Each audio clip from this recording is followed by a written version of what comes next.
Anisman Opinion. Mitra bisnis Gubernur Anies mulai dihujat akibat banjir yang mulai terjadi di beberapa titik meski Anies mengatakan banjir akan surut dalam waktu 6 jam. Bahkan sampai ada meme viral yang mengatakan banjir adalah salah Ahok alias Anies hanya omong kosong. Apa komentar Anda terkait Gubernur dan banjir ini? Kami tunggu di 6339160, 6339160. Ini itu maunya 58% warga Jakarta. Yang penting pemimpin seiman walaupun tidak bisa kerja ya. Ya ini matilah itu banjir. Terima kasih. Kalau menurut saya ya, kenapa kita nggak bisa contoh Belanda ya? Belanda itu kan negaranya boleh dibilang di bawah laut ya, banyak orang bilang. Tapi dia kalau bukan hujan yang luar biasa besarnya tuh nggak banjir kayak Jakarta ya. Contoh lah dari negara-negara lain yang udah bisa ngatasin banjir tuh nggak ada salahnya. Terus kedua, kalau untuk banjir DKI itu kalau saya rasa mesti ada pemerintah pusat juga ikut campur ya. Kadang-kadang otonomi daerah itu ada jeleknya, kalau bisa pemerintah pusat tuh yang rumah-rumah yang dipilih kali itu dititipin tapi jangan digusur gitu aja. Mereka dikasih rumah susun yang murah lah. Kan di Jakarta banyak tanah milik BUMN dibangun lah buat memindahkan orang-orang yang tinggal kali itu supaya jadi kali bisa dilebarin.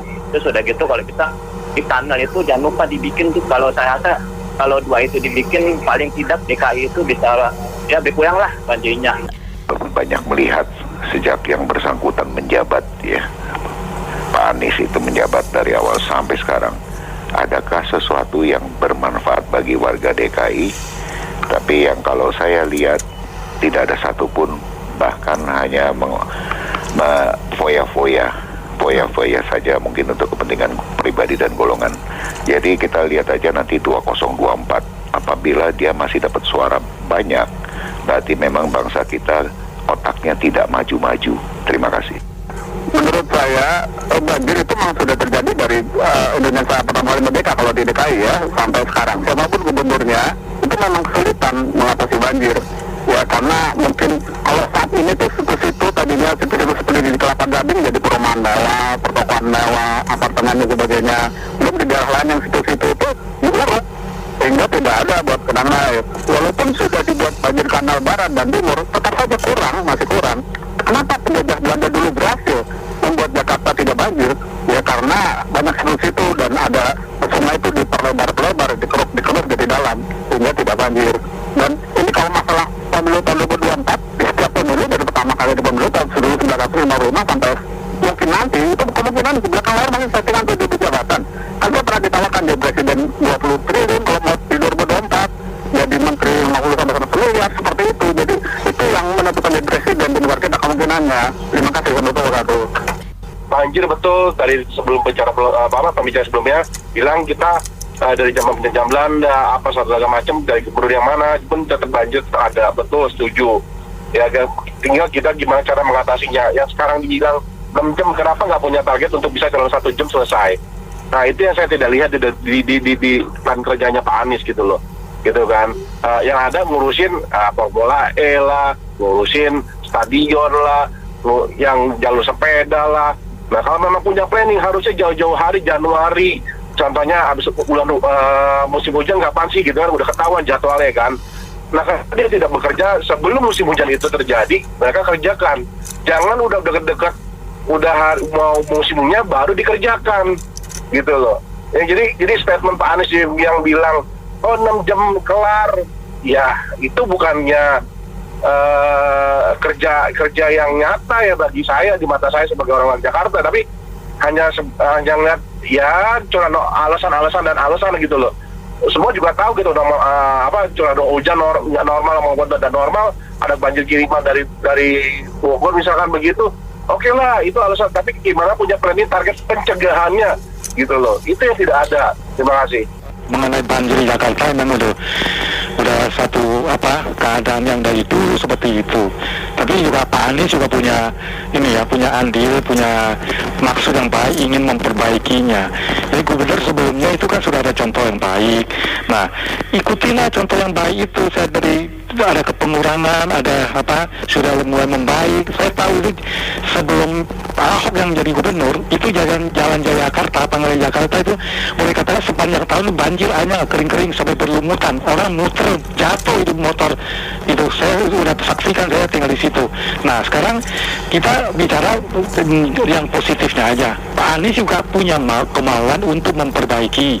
Tapi kita mau calonkan gubernur itu sesuai kemampuan kita, porsi kita sampai di mana, kita sanggup nggak. Kalau nggak sanggup jangan obrol janji-janji. Kalau nggak sanggup ya nggak usah. Kasih yang bisa bekerja. Makasih.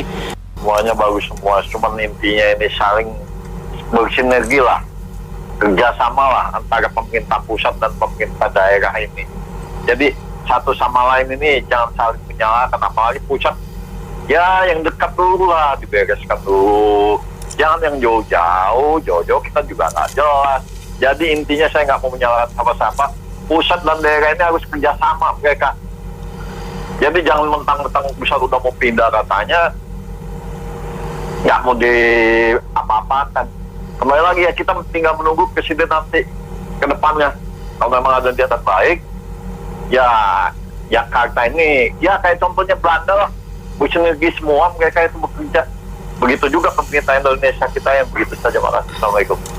Iya, betul ya bahwa peran media itu sangat penting sekali untuk memberikan opini begitu.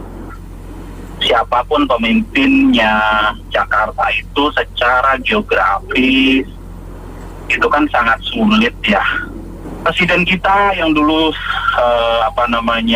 gubernur, kemudian Pak Komisaris Pertamina yang juga dulu sempat memimpin, Pak Jarod dan macam-macam dan sebelum-sebelumnya menemukan masalah yang sama gitu. Tetapi ketika gubernur yang sekarang ini luar biasa, termasuk opini-opini yang diberikan oleh media. Kalau untuk ininya ya, tapi untuk partainya sendiri kok yang enggak. Dan hal-hal lain juga ini. Jadi lebih ke arah keseimbangan lah ya, opini segala macam gitu. Kita bangsa Indonesia ini kan ya mestinya kan harus kompak segala macam. Kritik boleh untuk pembangunan ke depan gitu. Tapi juga harusnya ditempatkan ya pada hal yang sewajarnya, yang semestinya gitu. Kita mau terus-terusan begini mau sampai kapan?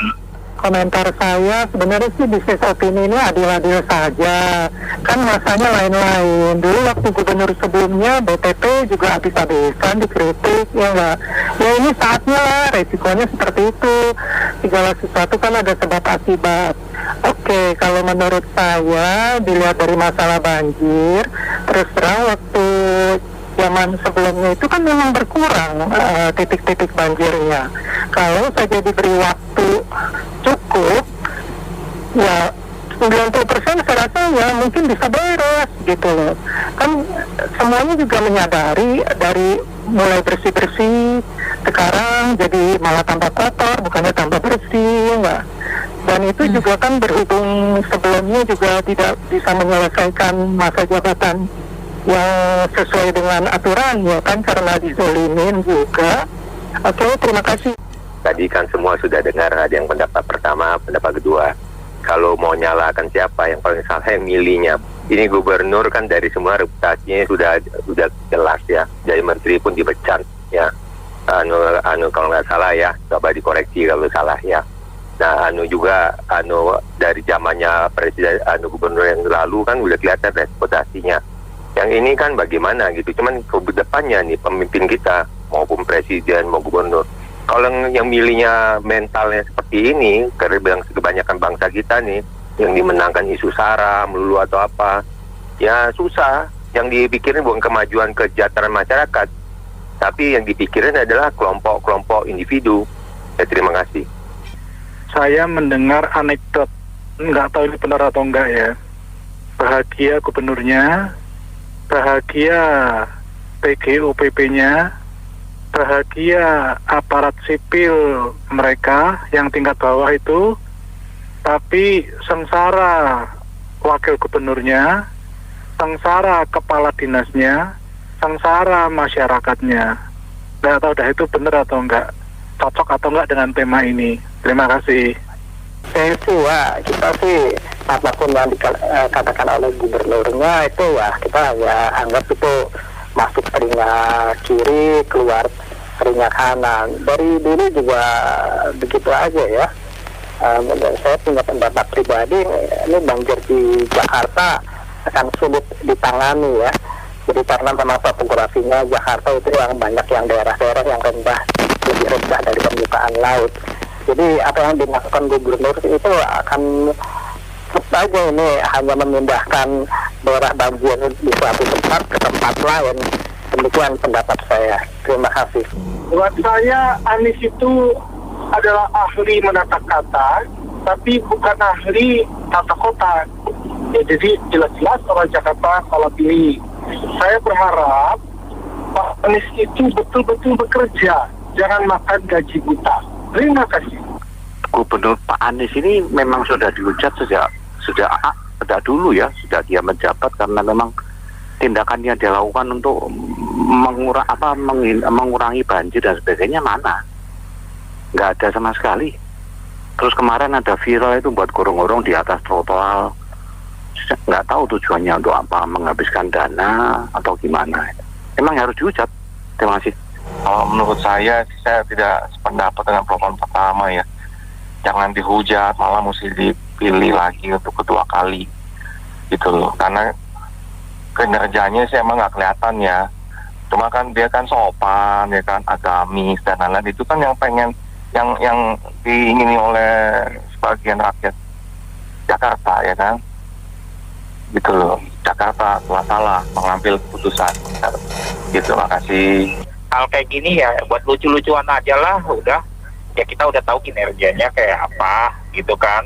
Yang paling penting tuh kalau memang berpihak kepada rakyat, nah rakyat yang jadi korban karena kebanjirannya ini ada nggak ganti ruginya gitu. Mereka yang kehilangan harta bendanya atau kerusakan, nah itu bagaimana, misalnya mobil terendam, itu yang lebih nyata deh. Nggak usah banyak kita bicara nanti mau dipilih lagi, mau omong kosong. Ya buktikan aja. Makasih ya. Kan bukan hanya banjir ya, tapi jalanan yang macet di jam-jam sibuk seperti jam berangkat kerja dan jam pulang kerja. Lalu masih ada lagi trotoar-trotoar itu yang digunakan pedagang tuh banyak. Jadi orang pejalan kaki tuh kalah sama pedagang. Bahkan mau nyebrang mau melewat trotoar, mau jalan lewat trotoar itu terhambat sama pedagang-pedagang yang memakai trotoar. Bahkan ngalah sehingga ke pinggir jalan, kan bahaya gitu ya. Dan ini taman-taman juga bagus dibangunnya, tapi perawatannya yang di beberapa tempat, beberapa taman tuh masih kurang gitu ya. Dan ini juga masalah-masalah pemuda atau lulusan-lulusan sekolah di DKI yang banyak menganggur karena sulit mencari kerja dan juga di PHK, itu kan juga SDM-nya harus dipikirkan. Jadi ini masalah sebetulnya seperti ini sudah terjadi dari pertama kali negara kita merdeka. Gubernur siapa saja sampai sekarang, dari dulu sampai sekarang ya masih bermasalah saja. Jadi sudah berganti-ganti gubernur ya masih begini saja. Ini kan tidak banyak kemajuan gitu ya. Dan ini kemungkinan ya gara-gara pemilunya pilkada rata-rata di belakang layar setengah atau juru jabatan itu, jadi tidak mendapatkan pejabat negara yang benar-benar negarawan. Kemungkinan hanya aktor-aktor dan artis politik saja, kemana seperti itu. Terima kasih. Assalamualaikum. Saya ingat banget ya. Ini kebetulan saya tinggal di daerah Penjaringan ya. Dulu waktu kalau zamannya Bapak Ahok ya, Penjaringan itu di sana tuh ada namanya Waduk Pluit. Itu pokoknya saya ingat sebelum musim hujan itu dikeruk terus tuh, ya, dikeruk terus, kemudian dibuat sodetan ya. Alhasil, dan saya ingat banget ada pasukan biru atau oranye namanya itu ya.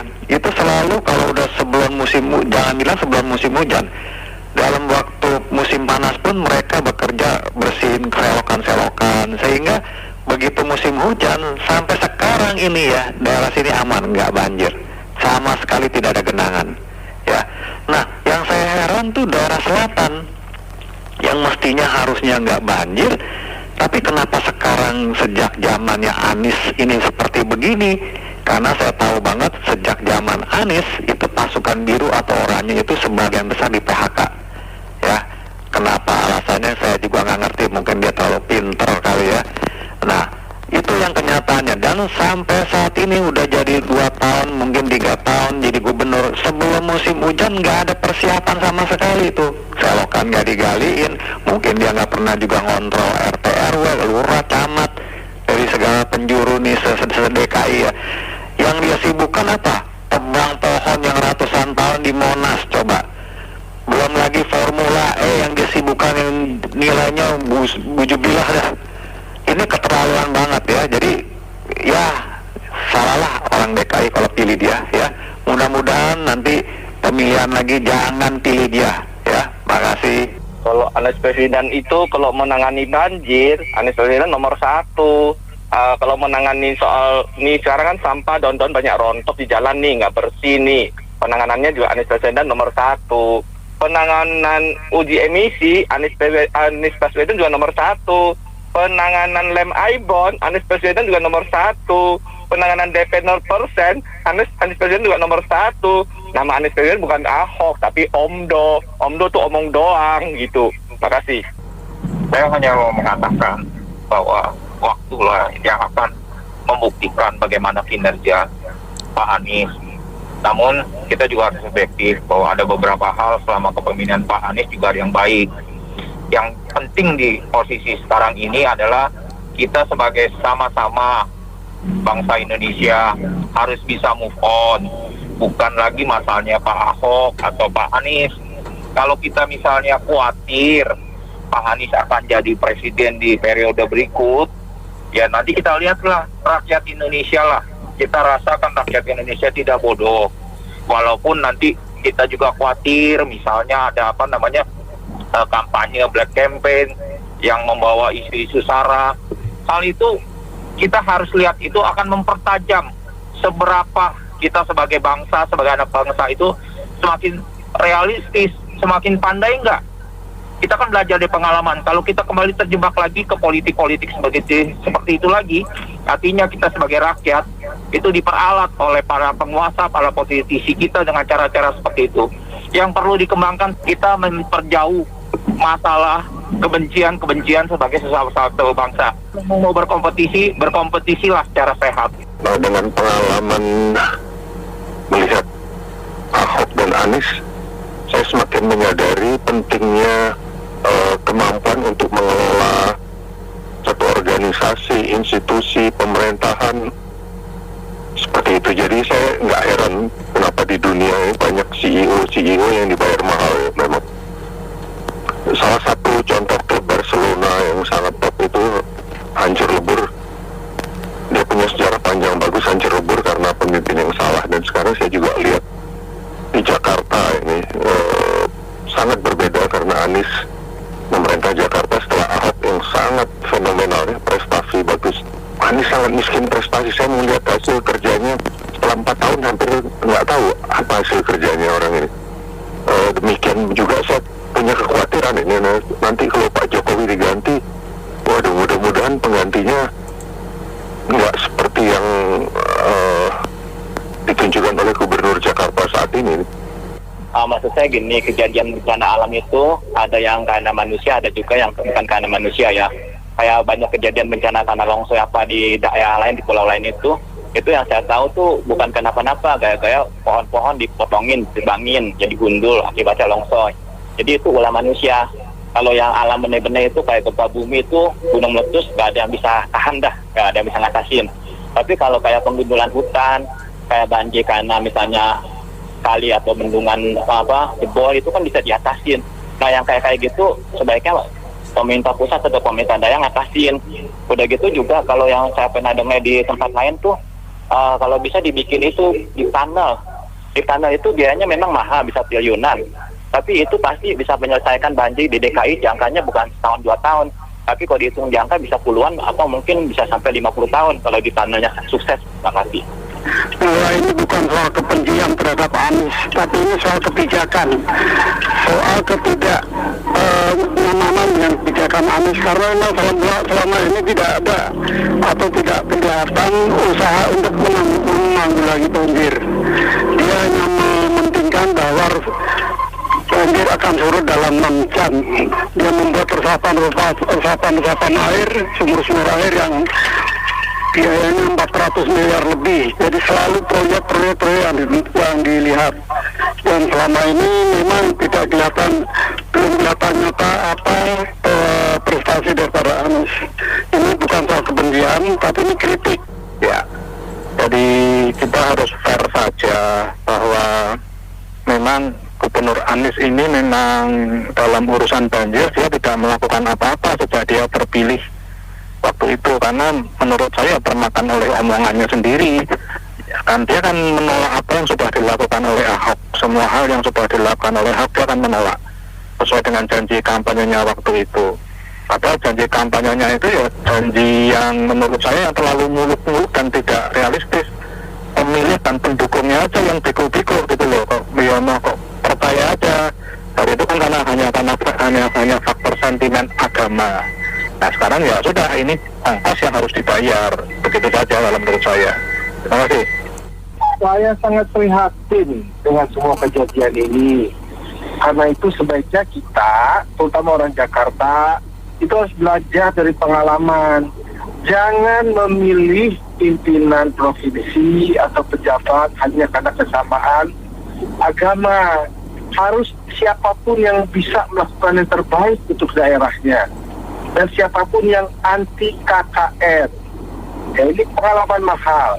Kita semua sudah ingatkan dari dulu. Tetapi masyarakat, terutama yang di kalangan bawah, ini termakan oleh bujuk rayu, oleh uang kecil yang diberikan pada saat pemilihan.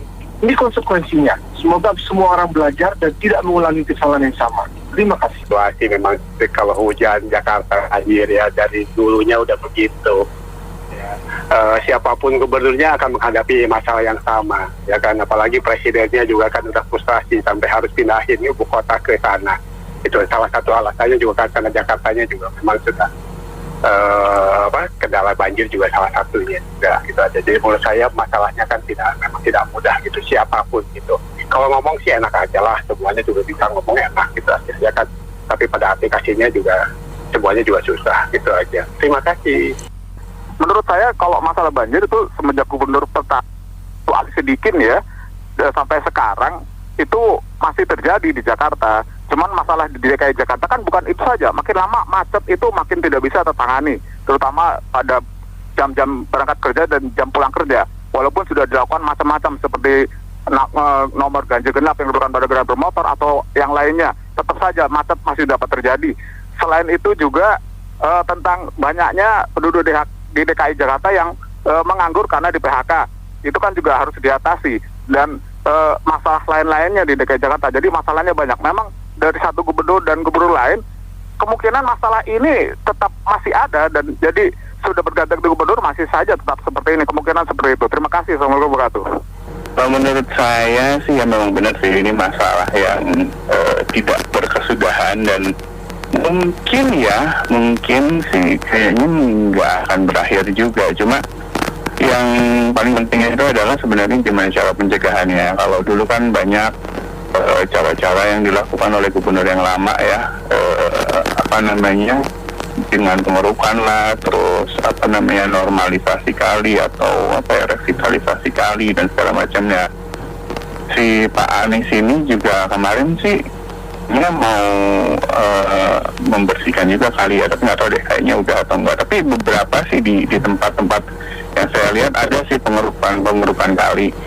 Tapi ya mudah-mudahan aja sih banjir yang parah lagi. Dan kalau masalah 6 jam surut atau apa, mendingan nggak usah ngomong deh, mendingan diusahakan aja. Dan benar-benar pasukan orange atau pasukan biru ya sekarang itu benar-benar ada kalau misalnya pas hujan deras untuk melancarkan selokan-selokan. Kayaknya sih mending kayak gitu aja daripada janji-janji 6 jam surut, tau-taunya enggak, kan nanti netizen juga yang pada berkoar di sosial media. Itu aja deh, makasih. Penanganan banjir Pak Ahok sih ya dia tanggap juga. Kalau Pak Anies agak telat itunya penanganan banjir. Ya syukurlah di daerah Sunter udah pasang pasang tanggul, jadi dia daerah Sunter nggak terlalu banjir. Tapi kalau Pak Anies soal pemasangan tanggul agak telat juga ya. Dia cuma mikirin ya Formula E untuk keluarin uang triliunan untuk ajang yang tidak berguna, bukannya untuk membantu masyarakat yang ya soal banjir ya, kan banyak harta benda mereka yang ini yang hanyut juga akibat banjir gitu. Ya susah juga ya kalau kepala daerah nggak sesuai dengan apa yang kata-katanya gitu. Ya begitu sih. Ya kalau komentar saya sih, ya kalau untuk Jakarta bebas dari banjir itu susah. Susahnya karena apa? Masyarakat juga diatur susah. Udah disediain bak sampah, kadang-kadang masih dibuang di sungai. Kan begitu. Seharusnya kan kalau pemerintah udah melakukan normalisasi kayak mengeruk sungai gitu kan, harusnya masyarakat ngerti dong dampaknya bagaimana kalau membuang sampah sembarangan kan begitu.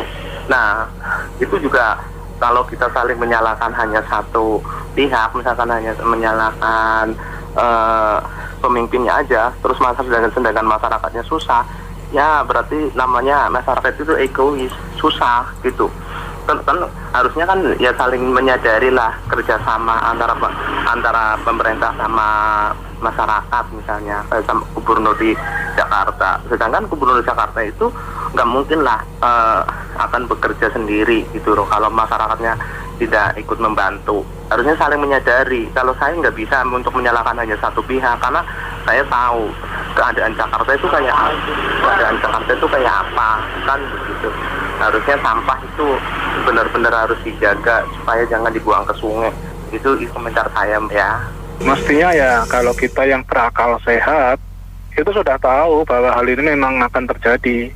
Karena dulu waktu kampanye itu Pak Anies ini tidak yakin dirinya menang, sehingga dia bikin program, bikin janji yang aneh-aneh yang pasti nggak akan terlaksana lah, seperti DP 0%, tidak ada apa yang diganti yang naturalisasi itu, apa tidak ada normalisasi diganti naturalisasi. Itu semuanya kan hanya di angan-angan karena dia dulu nggak yakin menang dari Ahok. Ternyata masyarakat Jakarta minta maaf, 58% ya kualitasnya masih seperti itu, memilih Anies. Sekarang menang, ya udah, ini kan alurnya kan gampang ditebak. Terima kasih. Ya ini Gubernur Anies ya itu cuman kebanyakan ngomong doang, teori doang, kerja emang nggak ada. OKOC nggak jalan, terus untuk DP 0% nggak jalan untuk rakyat DKI Jakarta, semuanya omong kosong doang. Terima kasih. Terima kasih Mitra Bisnis telah bergabung dalam Businessman Opinion. Saya Fahmi Andrian.